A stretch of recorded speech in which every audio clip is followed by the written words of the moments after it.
BA parts first के लोक प्रशासन के विद्यार्थियों, अब हम लोक प्रशासन का क्षेत्र के बारे में परिचर्चा करेंगे।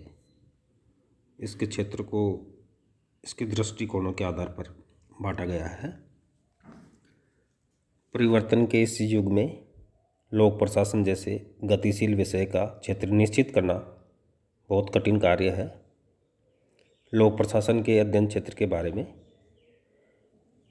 विभिन्न जो विचारक हैं उनमें आपस में मतभेद है। मतभेद इन प्रश्नों को लेकर है कि क्या लोक प्रशासन शासकीय कामकाज का केवल प्रबंधकारी अंश है अथवा सरकार के समस्त अंगों का समग्र अध्ययन है। क्या लोक प्रशासन सरकारी नीतियों का क्रियान्वयन है अथवा ये नीति निर्धारण में भी प्रभावी भूमिका अदा करता है।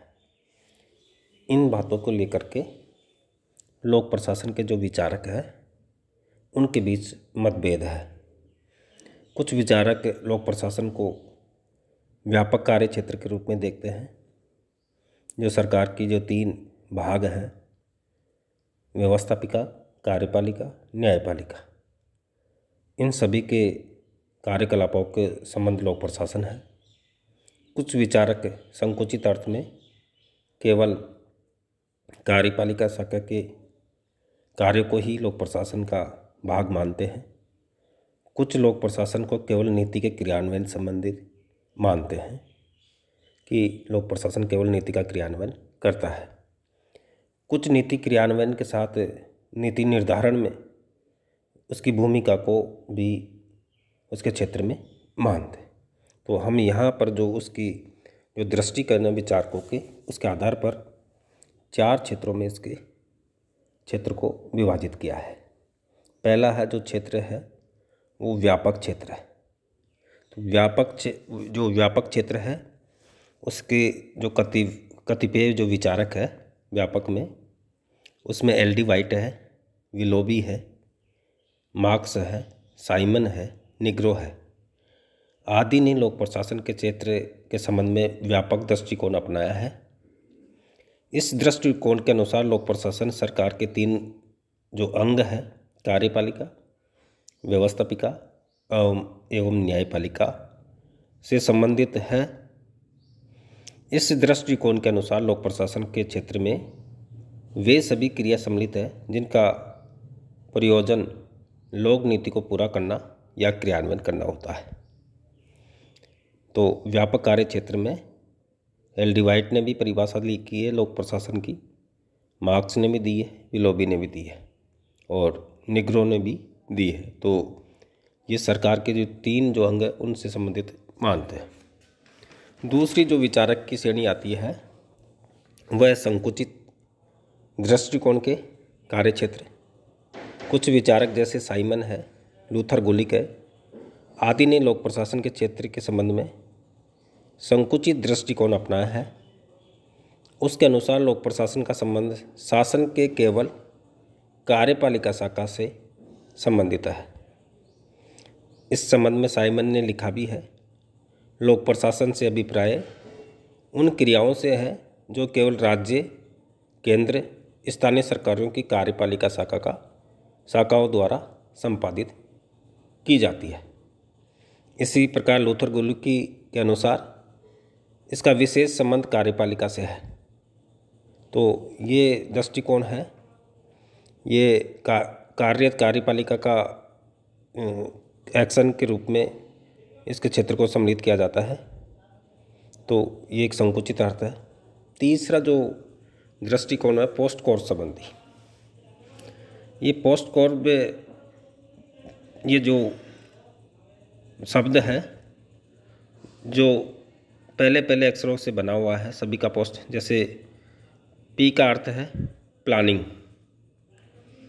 ओ का अर्थ है ऑर्गेनाइजिंग, एस का अर्थ है स्टाफिंग, डी का अर्थ है डायरेक्शन और यहाँ सी और ओ दोनों एक साथ है कोऑर्डिनेशन, आर का अर्थ है रिपोर्टिंग और बी का अर्थ है बजटिंग। तो इन सभी शब्दों का जो पहला जो अक्षर है उसके आधार पर यह पोस्ट कॉर्प शब्द की रचना लूथर गुलिक ने की है। विचारक है लूथर गुलिक, लोक प्रशासन का, जो संकुचित विचारधारा के जो कार्य क्षेत्र है लोक प्रशासन उसके समर्थक है। उसने पोस्ट कॉर्प शब्द दिया है, बनाया है अपनी तरफ से, और उसका जो पोस्ट कॉर्प दृष्टिकोण है वो क्षेत्र है वो क्या है, लोक प्रशासन का संबंध मात्र सरकार की कैसे से ही है। कैसे का अर्थ है प्रक्रिया या प्रतिक्रियाएं, प्रक्रिया या प्रतिक्रियाएं। लोक प्रशासन की प्रक्रियाओं का अध्ययन है। लोक प्रशासन के कार्य क्षेत्र के संबंध में लूथर गुलिक ने जिस मत को प्रतिपादित किया उसे पोस्ट कॉर्प कहा जाता है। लूथर गुलिक से पहले उर्विक, हेनरी फेयोल इत्यादि विचारकों ने पोस्ट कॉर्प दृष्टिकोण अपनाया था, परंतु इन विचारकों को सुव्यवस्थित ढंग से प्रस्तुत करने का जो श्रेय जाता है वो गुलिक को ही जाता है।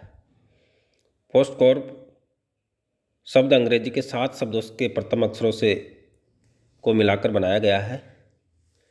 जो P फॉर प्लानिंग, प्लानिंग का अर्थ है योजना बनाना, योजना बनाना या नियोजित करना, कोई भी कार्य करने से पूर्व कार्य की तैयारी करना जिससे कि कार्य सही गति को प्राप्त हो सके या उसके उद्देश्य को प्राप्त कर सके।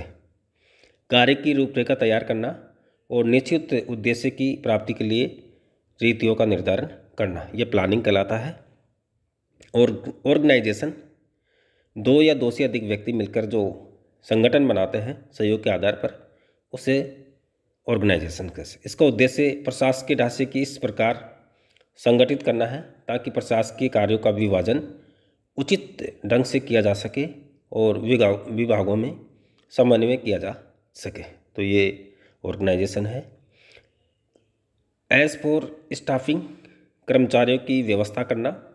स्टाफ अर्थात संपूर्ण कर्मचारी वर्ग की नियुक्ति, प्रशिक्षण और उनके लिए कार्य करने की अनुकूल दशाओं का निर्माण करना, तो ये स्टाफिंग है। डी फॉर डायरेक्शन, निर्देशन करना। इसके अंतर्गत वे निर्णय आते हैं जो निर्णयों द्वारा कर्मचारियों के कार्यों के संबंध में लिए जाते हैं। ये निर्णय सामान्य आदेशों के रूप में सम्मिलित होते हैं और इन प्रशासनिक कर्मचारियों तक ये पहुंचाए जाते हैं। Coordination, CO for coordination, coordination उचित तालमेल स्थापित करना है।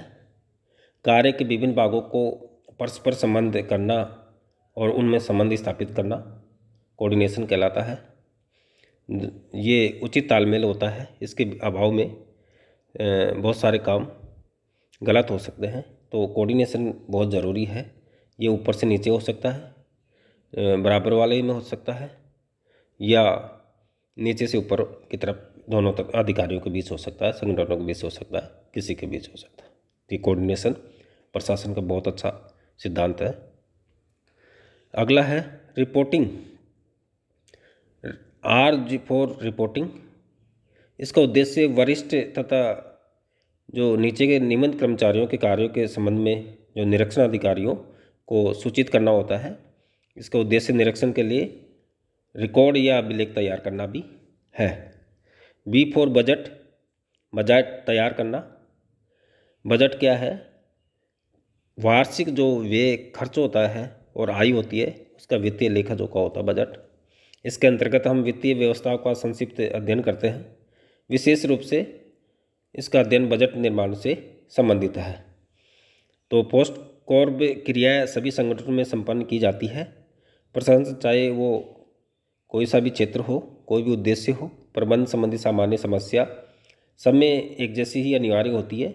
लोक प्रशासन के कार्य क्षेत्र के संबंध में पोस्ट को विचार को सामान्यतः स्वीकार किया जाता है। पोस्ट कॉर्प की आलोचना भी करते हैं क्योंकि ये लोक प्रशासन के क्षेत्र को सभी जो क्षेत्र व्यापक क्षेत्र है उसको नहीं दर्शाता। तो जो लेविस मेरियम ने तो इसको आलोचना की है और उसने कहा कि जिस प्रकार एक कैंची होती है और कैंची के 2 फलक होते हैं और वो कैंची के दोनों फलक ही ज़रूरी है कैंची चलाने के लिए। और लेविस मेरियम ने ये कहा है कि जो पोस्ट कोड है वो केवल एक फलक है, इसका दूसरा फलक तो ये दर्शाता नहीं है, इसलिए इसकी आलोचना की है। ठीक है। अब जो चौथा है इसका कार्य क्षेत्र, वह है लोक कल्याणकारी दृष्टिकोण के रूप में। लोक प्रशासन के क्षेत्र से संबंधित एक अन्य दृष्टिकोण लोक कल्याणकारी दृष्टिकोण है। इसे आदर्शवादी दृष्टिकोण भी कहा जाता है। इस दृष्टिकोण के समर्थक राज्य और लोक प्रशासन में अधिक अंतर नहीं मानते। उनके मतानुसार वर्तमान समय में राज्य लोक कल्याणकारी है, अतः लोक प्रशासन भी लोक कल्याणकारी है। दोनों का एक ही लक्ष्य है, जनहित अथवा जनता को हर प्रकार की सुखी बनाना। इस दृष्टिकोण के जो समर्थक हैं, आज लोक प्रशासन सभ्य जीवन का एक रक्षक मात्र ही नहीं, वह सामाजिक न्याय तथा सामाजिक परिवर्तन का भी एक साधन है। इससे स्पष्ट होता है कि लोक प्रशासन का क्षेत्र जनता के हित में किए जाने वाले सभी कार्यों तक फैला हुआ है। एल.डी. वाइट लोक प्रशासन को अच्छी जिंदगी के लक्ष्य प्राप्ति का एक साधन मानते हैं। तो आज लोक प्रशासन का जो कल्याणकारी स्वरूप है उसको भी व्यापक है। जहाँ तक जनता का जन कल्याण का कार्य है वहाँ तक उसका कार्य क्षेत्र विस्तृत बढ़ा हुआ है। तो इस प्रकार से लोक प्रशासन का जो कार्य क्षेत्र है उसको अपन ने माना। उसका कार्य क्षेत्र एक व्यापक है जो सरकार के 3 शाखाओं से है, संकुचित है जो केवल सरकार की कार्यपालिका शाखाओं से है, लूथर गुलिक जिसने केवल पोस्ट कोड दिया और पोस्ट कोड से संबंधित है planning, organisation, staffing, direction, coordination, reporting और बजटिंग से संबंधित है। लोक कल्याणकारी जनता के जितने भी हित हैं उनके जो संचालन करती है सरकार, उनके कार्य तक क्षेत्र उसका सीमित विस्तृत है। तो इस प्रकार उसके कार्य क्षेत्र को इन दृष्टिकोण के द्वारा समझाने का प्रयास किया गया। धन्यवाद।